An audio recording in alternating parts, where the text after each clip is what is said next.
Welcome to today's Explainer. I am absolutely thrilled you're here because we are looking at a true paradigm shift in education.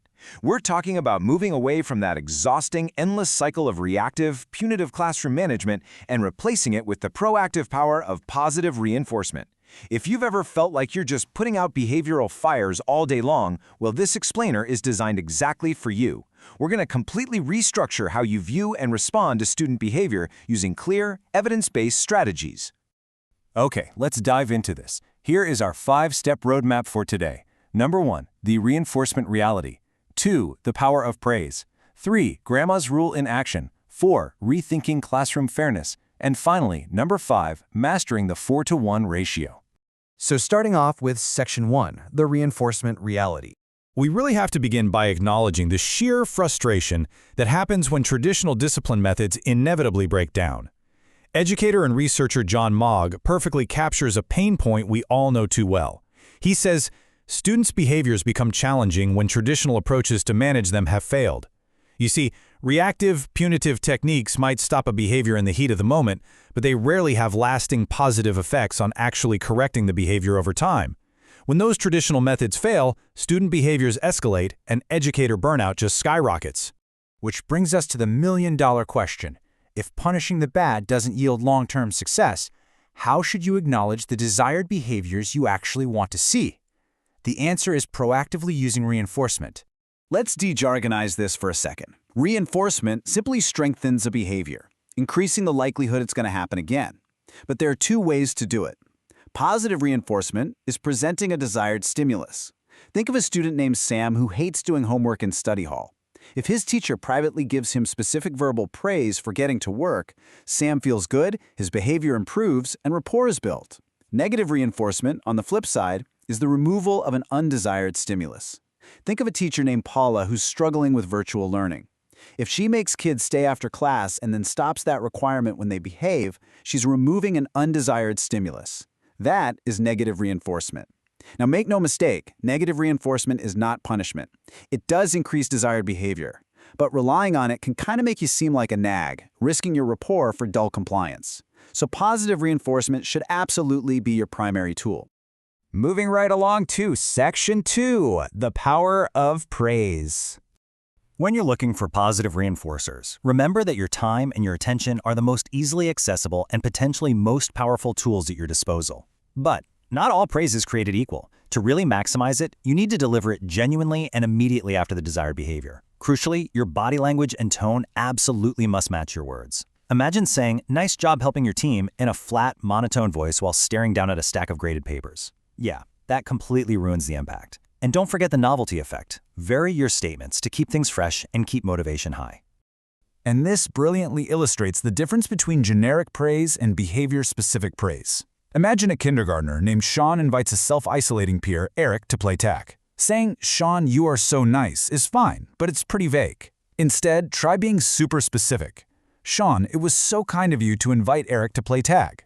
This explicit, behavior-specific praise anchors the exact social expectation you want to see repeated. It leaves literally zero ambiguity. Now, you can supercharge this specific verbal praise by pairing it with tangible reinforcers. Whether your school uses PBS tokens, a classroom token economy, or digital platforms like Class Dojo points, coupling your specific verbal feedback with these tangible systems amplifies your overall classroom climate. It makes the positive reinforcement incredibly concrete for your students. All right, Section 3, Grandma's Rule in Action. This is a classic behavioral psychology tool used for structuring expectations effortlessly. Officially, it's called the PREMAC principle. It dictates that access to a preferred stimulus is made contingent on the performance of a less preferred stimulus. I know, that sounds incredibly dense, like heavy academic jargon. So let's translate that jargon into something much more relatable. The mealtime rule, or as some call it, Grandma's rule. It simply means first vegetables, then dessert. You frame your expectations as an if-then statement. To gain access to what students prefer, like a fun activity, they first have to do the necessary, less preferred task. It's a completely natural part of life. I mean, even as adults, we work to get our paychecks. This simple structuring prevents power struggles before they even have a chance to start. That brings us to Section 4, rethinking classroom fairness. Now, what's really interesting here is we need to tackle the biggest mental hurdle and objection educators face when implementing these systems. Dr. Richard Lavoie offers a slightly ridiculous but incredibly poignant analogy. Imagine a teacher goes into cardiac arrest during a meeting. Someone stands up and says, "I know CPR, but I just don't have time to give it to everyone in the room, so it just wouldn't be fair to only give it to you." That totally exposes the fundamental flaw in thinking that fairness means identical treatment for everyone at the exact same time. In reality, fairness is about equity. It's providing access to what each individual student needs to benefit from instruction. If you implement a specific reinforcement plan for a student named Keisha, you're doing it because she specifically needs it right now. And remember, what is reinforcing to one person isn't necessarily reinforcing to another. Casey might be incredibly motivated by a reward to watch a baby shark video, but I promise you, the other 23 kids in your class probably aren't. Knowing you don't have to be a human candy dispenser, treating everyone identically, is just incredibly liberating. And finally, Section 5, Mastering the 4:1 Ratio. This is the core, evidence-based metric that ties all of these positive reinforcement strategies into one actionable system. So, the crucial point is a specific proportion. There's no magical daily number of praises you must hit, but rather a ratio. For every one instance of corrective feedback for an undesired behavior, you need 4 instances of positive reinforcement for desired behavior. That is an 80% positive to 20% corrective split. If you hit this ratio, you will fundamentally change the behavioral trajectory of your room. Let's see how this builds when we consider equity and individual student needs. The 4:1 ratio remains constant for everyone, but the time interval dynamically changes based on a student's behavioral baseline. You might have a student like Zoe, whose baseline allows you a full day to catch her doing the right thing 4 times.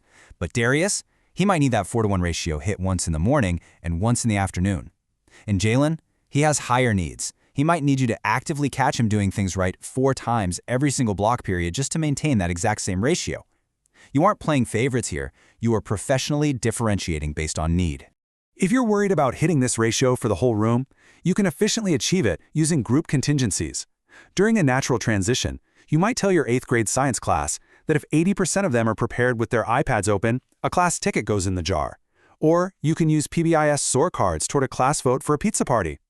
You're simultaneously praising the group, hitting your positive ratio, and saving time. There are even tracking apps out there, like B+, to help you self-monitor your ratio throughout the day. Which leaves us with one final, incredibly important question. Will you shift your ratio to 4:1 and proactively transform your classroom today? The tools are right in front of you. By relying on behavior-specific praise, leveraging Grandma's rule, understanding true equity, and chasing that 80-20 positive split, you can leave reactive discipline in the past. Take these concepts, apply them to your classroom tomorrow, and watch your student engagement and your own job satisfaction absolutely soar. Keep learning, keep praising, and I'll see you in the next explainer.